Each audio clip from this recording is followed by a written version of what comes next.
एक दिन हजरत मोहम्मद मुस्तफ़ा सल्लल्लाहु अलैहि वसल्लम जंगल के करीब से गुजर रहे थे। आप सल्लल्लाहु अलैहि वसल्लम ने देखा कि एक यहूदी शिकारी ने एक हिरण को बांध रखा है। जब हुजूर सल्लल्लाहु अलैहि वसल्लम करीब गए तो हिरण रो पड़ी और अर्ज करने लगी, या रसूल अल्लाह, आज सुबह मैं अपने बच्चों को छोड़कर खुराक की तलाश में निकली थी, मगर इस यहूदी ने मुझे पकड़कर बांध दिया। सुबह से अब तक कैद में हूँ। मेरे छोटे छोटे बच्चे हैं जिन्हें मैंने दूध नहीं पिलाया। उन्हें मेरी कमी महसूस हो रही होगी। उनके गले प्यास से सूख गए होंगे। या रसूल अल्लाह, मेरी मदद फरमाइए, मुझे इजाजत दिलवाइए कि मैं जाकर अपने बच्चों को दूध पिलाऊं। हिरण्य की दर्द भरी फरियाद सुनकर रसूल अल्लाह सल्लल्लाहु अलैहि वसल्लम की आंखें नम हो गईं। आप सल्लल्लाहु अलैहि वसल्लम ने शिकारी से फरमाया, ऐ यहूदी, तूने इस मासूम हिरण को क्यों बांध रखा है? यहूदी ने जवाब दिया, मैंने इसका शिकार किया है। जंगल के जानवरों का शिकार जायज है, इसलिए मैंने इसे बांधा है। नबी करीम सल्लल्लाहु अलैहि वसल्लम ने फरमाया, क्या तू नहीं देख रहा कि यह एक माँ है? इसके थन दूध से भरे हैं।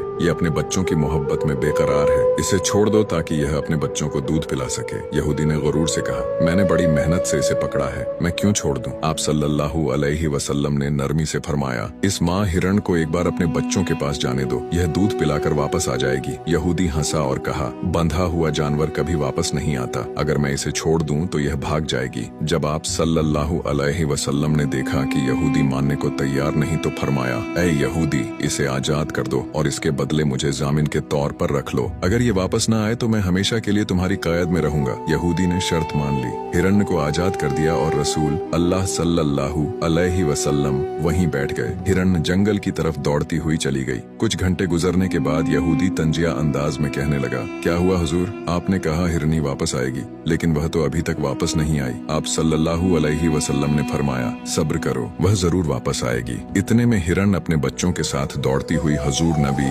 अकरम सल्लल्लाहु अलैहि वसल्लम के पास आकर बैठ गई। यहूदी शिकारी यह देखकर हैरान रह गया। यह देखकर यहूदी रो पड़ा और बोला, या रसूल अल्लाह सल्लल्लाहु अलैहि वसल्लम, जैसे आपने इस हिरण को मोहलत दी, मुझे भी मोहलत दे दें ताकि मैं भी अपने बच्चों समेत आपके दर का गुलाम बन जाऊं। सुभान अल्लाह। फिर वह कलमा पढ़कर मुसलमान हो गया।